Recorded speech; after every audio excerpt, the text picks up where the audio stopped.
not suicidal. I would never kill myself.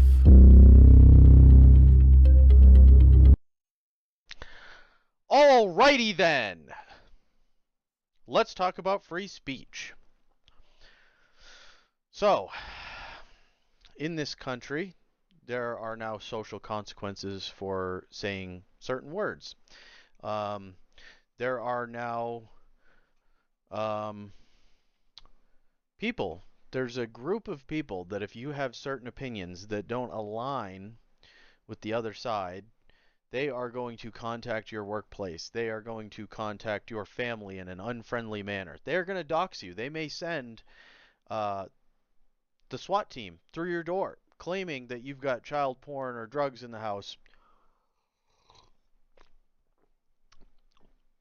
These things are illegal because we have a protected, natural born right to free speech that the government shall not infringe upon. So the Constitution doesn't give you this right. Your birth gives you this right. As soon as you come out of the birth canal, you have all the rights afforded to you in the Constitution and more.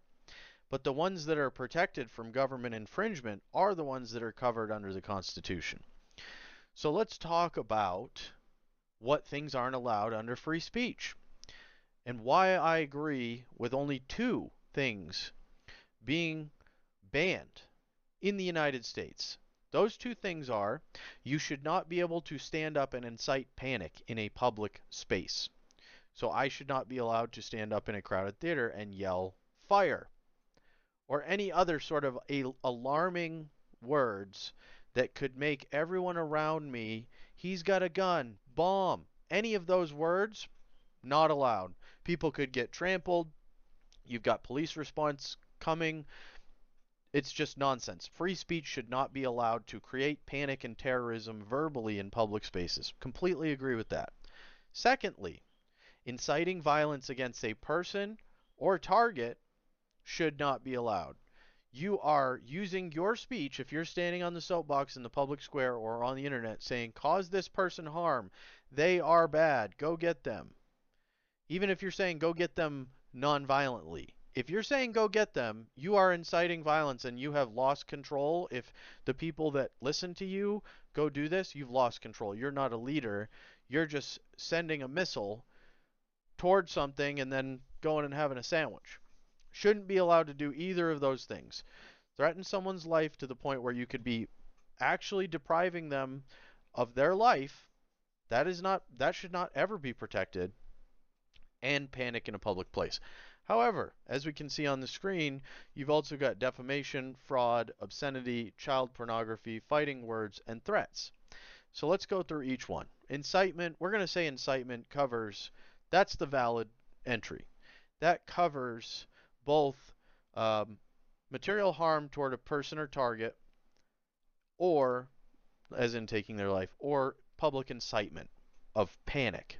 So let's move to defamation. There are laws in the legal system that allow you to sue someone for lying to you. And the way that defamation works is your lawsuit must show that the person knew or should have known that their statements were false, but made them anyway to deliberately harm you. So if there's not good information disputing the claims that they're making and they're making them out of ignorance and true belief, then you can't actually sue them for defamation. Defamation lawsuits are predicated on proving that the person knew better and did so intentionally to harm you. They knew that they were lying. They did not believe the things that they were saying. So, with that said, I believe that all Americans should be able to stand up on a soapbox in a public square or on a place like Twitter and say things that they know to be lies against Joe Biden or Donald Trump or anybody else. That should be protected speech. And then, in the public forum, where everyone's allowed to speak, those people, the bad information is combated with good information and facts. Because under the defamation concept, you use facts, and the court would use facts to prove what information was readily available to the person who was making these claims. So in the public square, if I say Joe Biden has two heads, this is the simplest that I can make it. If I say Joe Biden has two heads and Donald Trump has three heads. Let's make it even. People will surround me and say, "What are you talking about? Look." Everyone will show me pictures and say, "You're a fucking idiot. Shut the fuck up," and walk away and start ignoring me. That's how bad information gets sussed out and ignored. And if you don't have freely flowing information from both sides, the good and the bad, then when bad information is propped up by the establishment, good information is suppressed and is not allowed to undermine. So in that situation where I am a representative for the government coming out to you to tell you the truth, and I'm the White House press secretary, and I say Joe Biden has two heads.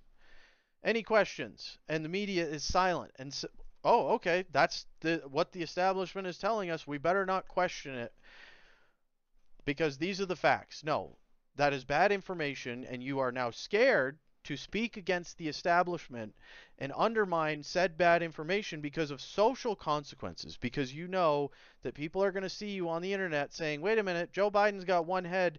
What the fuck are you talking about? Oh, conspiracy theorists. I see. Okay, make that fucking person lose their goddamn job, attack their family.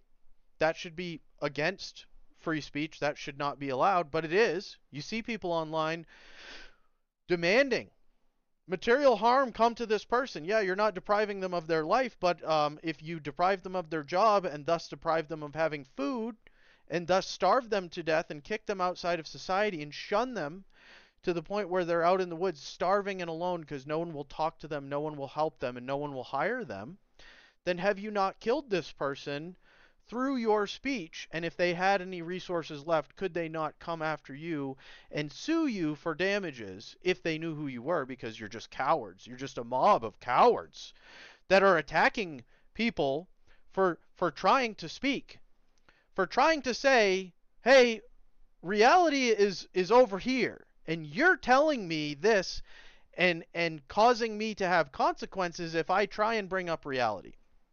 Once we divorce ourselves from reality, we live in imagination land.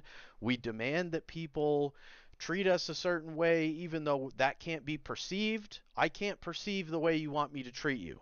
So now, every time I meet someone, I have to ask them, okay, let's before we say hello, let's sit down and have a meeting and figure out first of all, how we're going to fucking address each other, because the way that we talk to each other has been so complicated that we now have to have fucking, preliminary meetings to figure out what's going on.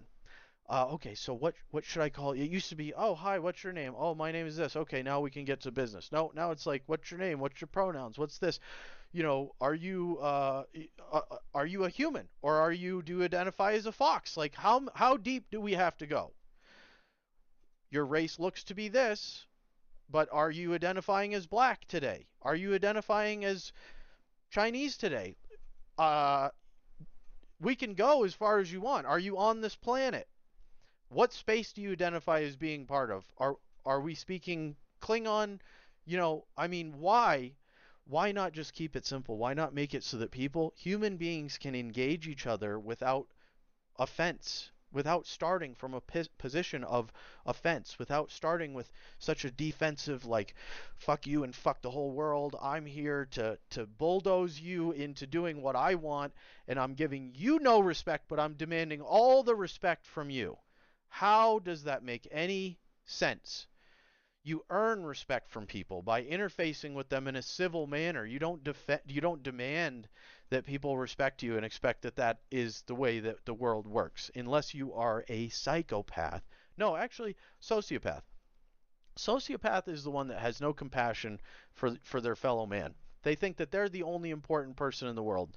Narcissism and sociopath tendencies are that's the most selfish person that there can be. That person is a walking black hole of nothingness. If you get close to them, they will suck all your energy out of you and give you nothing back because they don't believe you deserve anything.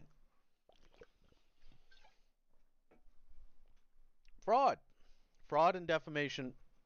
Let's just keep that under the same thing. Obscenity. If you live in a country that has speech laws that cover obscene words, then sure, prosecute them under that. But it shouldn't be protected under restrictive speech. If the word is heard and the police can charge you because, hey, Law 318.1.1 says that you can't say the F word in a public space wearing a t-shirt with a green hat on. So you're being charged, fine. Okay. Then that's part of the legal system and that can be addressed by the legislative branch. It's not part of your rights and it's not part of the Constitution. It's simply a law and a flawed law if the citizens believe it is so, and a great law if the citizens of the democracy republic believe it is so, and they want that to continue. Child pornography. You should be able to speak it because how else are we going to catch you? Hey, go ahead, talk about child porn. Then we'll come to your house with a warrant. I think if you are a pedophile, I think that you should be talking about child porn 24/7. I think that you should be shouting it on the street so that we can catch you because we want to know who you are. We want to protect the children. We want to know who's targeting them. We want to know who's sick and is sexually attracted to small children or vulnerable children, whatever, any children, okay? Fighting words. I think that kind of falls under obscenity unless I'm making threats on your life and telling other people to harm you. This last one requires a little bit of nuance. Threats. You should be able to make threats that do not include threats on people's lives. And I know, it's not protected, but certainly under certain circumstances, people are going to threaten each other's lives. But let's say that you are doing we'll go back to children because this is something that I hope that we can still agree on as Americans, although it seems like that's getting less and less true, whether or not we believe we should protect the children. So let's say that I'm a parent and an adult is threatening my child. Let's say that they're saying, "Hey, you little asshole, get the fuck off the playground. My child wants to ride the seesaw." I'm going to come over to that adult and intercede. I'm going to say, "Listen, you don't get to bully all the kids on the playground um, into submission so that your kid gets free reign. We let the children operate in their little ecosystem and we don't get involved unless there's a problem. We don't just unnecessarily threaten everybody to make the whole playground live in fear of this one adult." I'm going to come over and say, "Listen, buddy, if you keep bullying all these kids, then I'm going to bully you." That's that's I think that's well within, because if I can't say that, right? And I have to remain silent and I have to watch this continue and escalate to the point where he's on top of my child or a child punching them in the face, just to take it to the extreme, just for illustrative purposes. I'm going to come over and it's going to be immediately from silence to physical. I'm going to come over and immediately restrain this person because we were not allowed to engage in words, speech to communicate the situation and de-escalate things before it becomes physical. So I actually believe that making threats should definitely be protected as long as it is not going to as long as your words are not going to deprive this person of their life or potentially deprive them. I mean, you do this could be a situation where you go to court and you have to be on good footing. Same thing with carrying a weapon. You have to understand what you can legally do, what you legally cannot do.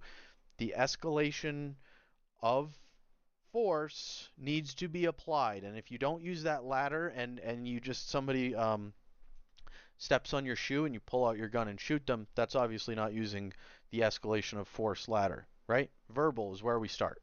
This is why verbal is so important. And I can't believe that in America we are seemingly just voluntarily giving up the most important. It's the First Amendment, you dumb, sweet, beautiful human beings who I love and have the utmost faith that we will turn this around and people can understand complex topics if we simply talk about them and stop hammering people for speech, even ignorant speech. Let ignorant speech shine so that it may be deconstructed with intellect and debate. Why are you so afraid? Why are you so afraid? Don't be afraid. There's nothing to fear but fear is itself. JFK. You know what I'm saying? Fucking A, that's enough of that shit. 15 minutes just talking about free speech. We're good, okay? Let me know what you think. Am I an asshole? Tell me. I want to know. Help me correct my thinking. Because I'm not perfect. I'm just one fucking man. I'm just one guy talking to myself like a crazy person in a room with no one else in it, right? Just me and the camera. So after a while of just talking to yourself, you might get a little spun up. So please educate me what the flaws in my argument are. I really would love to know so that I can better understand the world and hopefully come to terms with the things that are happening that are good and support them, and also better understand the bad things that we do need to address and identify as people, because it seems like, just like your car, the maintenance is never done, the clothes are never washed, and the freedom is never secured. You have to keep fighting for it, working for it, talking about it, and continue to preserve it, because if you walk away and go to sleep, things go to shit really quickly, as we can see. All right. I love you guys. Take care, and I will see you in the next one. It's not that we can't stop, it's just that we're not going to.